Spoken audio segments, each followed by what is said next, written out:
UP board class 12 के प्यारे विद्यार्थियों, स्वागत है आप सभी का शिवम लेक्चरर में। नागरिक शास्त्र का पेपर है जो कि बोर्ड एग्जाम 2025 के लिए सबसे ज़्यादा इंपॉर्टेंट है। तो आप लोग वीडियो को पूरा अंत तक देखिएगा। पूरा पेपर एकदम अच्छे से हल करके बताने वाले हैं। 323 DJ कोड है, इस कोड को ध्यान रखिएगा। 100% इस कोड का पेपर आपके बोर्ड एग्जाम में पूछा जाएगा। समय 3 घंटा 15 मिनट होता है मेरे प्यारे बच्चों, और पूर्णांक होता है 100 का। यहाँ पर थोड़ा सा निर्देश देख लेते हैं। निर्देश में क्या है? प्रारंभ के 15 मिनट परीक्षार्थियों को प्रश्न पत्र पढ़ने के लिए निर्धारित है। सभी प्रश्न करने अनिवार्य होते हैं। प्रत्येक प्रश्न के लिए निर्धारित अंक उसके सामने दिए गए हैं।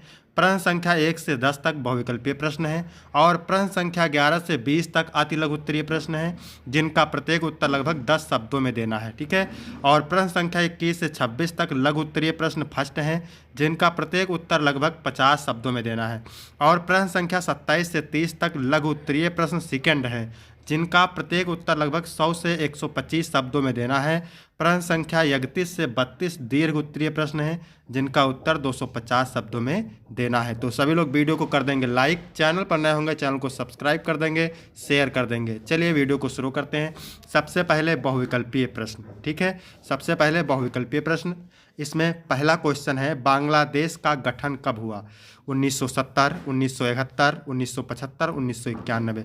तो मेरे प्यारे बच्चों, बांग्लादेश का गठन हुआ था सन 1971 में। बी ऑप्शन सही हो जाएगा। इसके बाद क्वेश्चन नंबर 2 है, बर्लिन की दीवार कब बनाई गई थी? 1950, 1955, 1961, 1965। तो बर्लिन की दीवार बनाई गई थी सन 1961। सी ऑप्शन सही हो जाएगा। तीसरा है, निम्न में से कौन सा देश दक्षिण एशिया में शामिल है? तो भारत भी दक्षिण एशिया में आता है, पाकिस्तान भी आता है और श्रीलंका भी आता है। तो यहाँ पर डी ऑप्शन बिल्कुल सही हो जाएगा। इसके बाद मेरे प्यारे बच्चों क्वेश्चन नंबर 4 है, क्योटो प्रोटोकॉल कब अस्तित्व में आया? 1982, 1988, 1997, 1999। तो क्योटो प्रोटोकॉल कब अस्तित्व में आया? तो ये आया 1997 में। सी ऑप्शन से हो जाएगा। सार्क का 18वां शिखर सम्मेलन किस देश में हुआ? भारत, नेपाल, श्रीलंका, पाकिस्तान। तो सार्क का 18वां शिखर सम्मेलन हुआ था नेपाल देश में। आपका डी ऑप्शन सही हो जाएगा। इसके बाद मेरे प्यारे बच्चों क्वेश्चन नंबर 6 है, संपूर्ण क्रांति के जनक कौन थे? जयप्रकाश नारायण, जवाहरलाल नेहरू, विनोबा भावे, महात्मा गांधी। तो संपूर्ण क्रांति के जनक थे कौन? जयप्रकाश नारायण। ए ऑप्शन सही हो जाएगा। संयुक्त राष्ट्र संघ का मुख्यालय कहाँ स्थित है? न्यूयॉर्क में, रोम में, नई दिल्ली में, पेरिस में।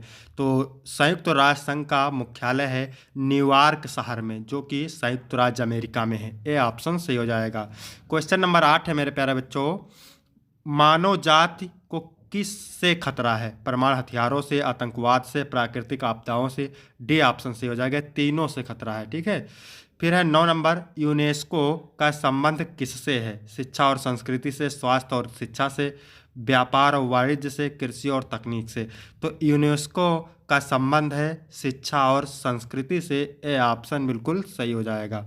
इसके बाद क्वेश्चन नंबर 10 है मेरे प्यारे बच्चों, निम्नलिखित में से कौन संयुक्त राष्ट्र संघ का अंग है?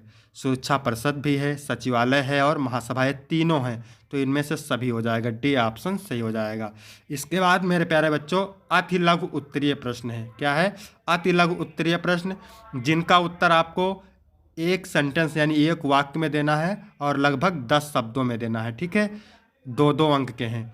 तो चीन किस महाद्वीप में स्थित है? तो उत्तर है चीन एशिया महाद्वीप में स्थित है। ठीक है। अगर इसके बाद है क्वेश्चन नंबर 12, नेपाल में राजतंत्र को समाप्त कब किया गया?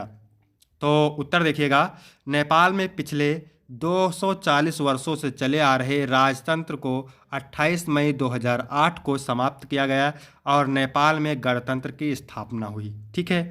इसके बाद क्वेश्चन नंबर 13 है, भारतीय संसद पर आतंकवादी हमला कब हुआ? 2 नंबर का है। उत्तर देखेंगे, भारतीय संसद पर आतंकवादी हमला दिसंबर 2001 में हुआ। इसके बाद क्वेश्चन नंबर 14 है मेरे प्यारे बच्चों, WTO का पूरा नाम लिखिए। 2 अंक का है। तो इसका पूरा नाम होता है विश्व व्यापार संगठन। ठीक है, वर्ल्ड ट्रेड ऑर्गेनाइजेशन। इसके बाद 15 नंबर है, सामाजिक सुरक्षा कवच से क्या अभिप्राय है? तो उत्तर देखेंगे जो सुविधाएं लोगों को सामाजिक सुरक्षा प्रदान करती हैं उन्हें सामाजिक सुरक्षा कवच कहते हैं मेरे प्यारे बच्चों। इसके बाद क्वेश्चन नंबर 16 है, वैश्वीकरण क्या है? तो वैश्वीकरण से अभिप्राय किसी वस्तु सेवा पूंजी और बौद्धिक संपदा का एक देश से दूसरे देशों के साथ अप्रतिबंधित आदान प्रदान है। ठीक है। क्वेश्चन नंबर 17 है, भारतीय संविधान के बुनियादी ढांचे के किन्हीं दो तत्वों के नाम लिखिए। 2 अंक का है मेरे प्यारे बच्चों। पहला तत्व है संविधान की सर्वोच्चता और दूसरा है कानून का शासन।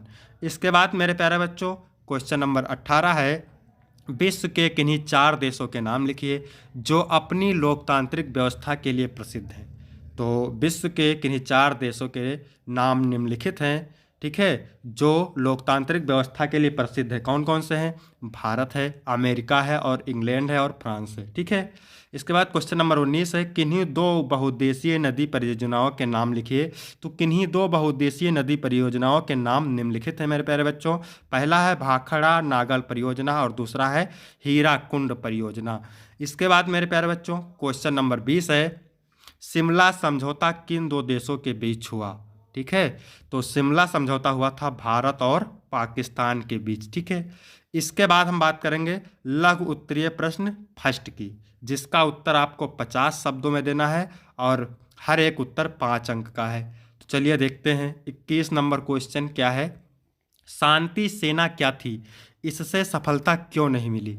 ठीक है, तो उत्तर लिखेंगे 1987 ईस्वी में भारत श्रीलंका के बीच हुए समझौते के अनुसार भारत ने लिट्टे के विरोध में अपनी सेना भेजी, जिसे शांति सेना कहा जाता है। परंतु धीरे धीरे श्रीलंका में ही इस शांति सेना का विरोध होने लगा।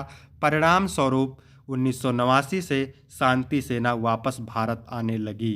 ठीक है। इसके बाद क्वेश्चन नंबर 22 है मेरे प्यारे बच्चों, संयुक्त राष्ट्र संघ के किन्हीं 4 प्रमुख अंगों के नाम लिखिए। तो उत्तर लिखेंगे संयुक्त राष्ट्र संघ के किन्हीं 4 प्रमुख अंगों के नाम निम्नलिखित हैं।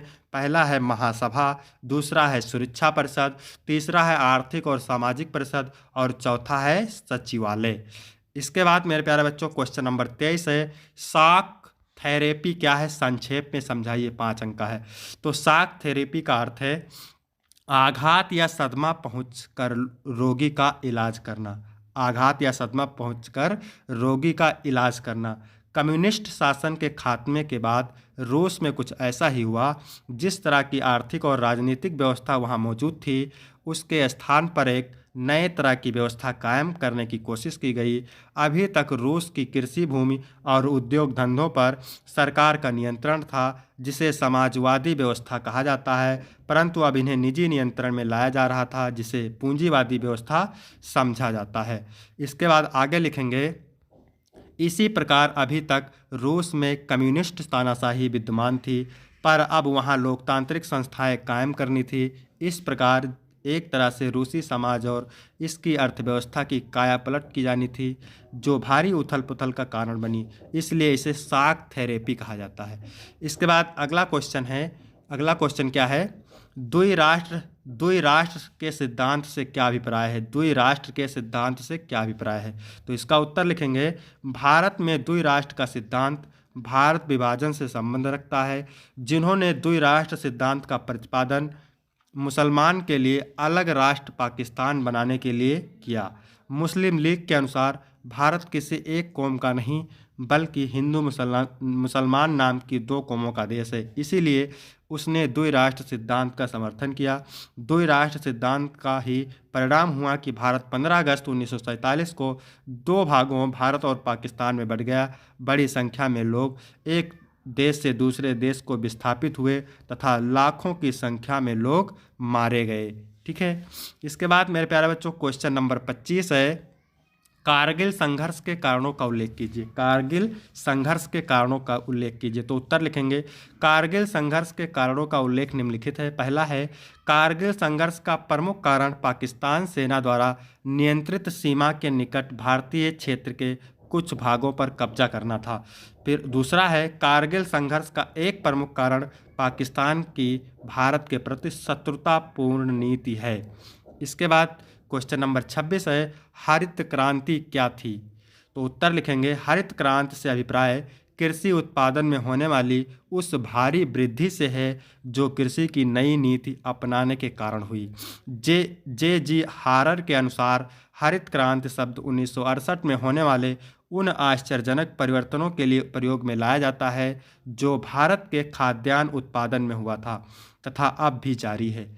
हरित क्रांति से न केवल आर्थिक एवं सामाजिक बल्कि राजनीतिक ढांचा भी प्रभावित हुआ। इसके बाद मेरे प्यारे बच्चों लघु उत्तरीय सेकंड है, ठीक है, जो कि प्रत्येक प्रश्न 6 अंक का है, ठीक है, और उत्तर लगभग 110 से 125 शब्दों में देना है।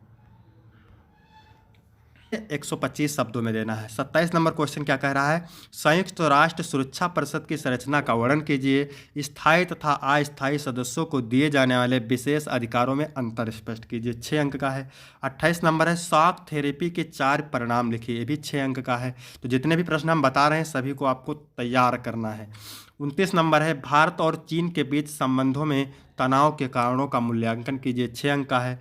30 नंबर है क्षेत्रवाद क्या है, यह भारत के किस राज्य व्यवस्था को किस प्रकार प्रभावित कर रहा है। 6 अंक है। फिर है दीर्घ उत्तरीय प्रश्न, जो कि प्रत्येक प्रश्न 8 अंक का है और उत्तर आपको 250 शब्दों में देना है।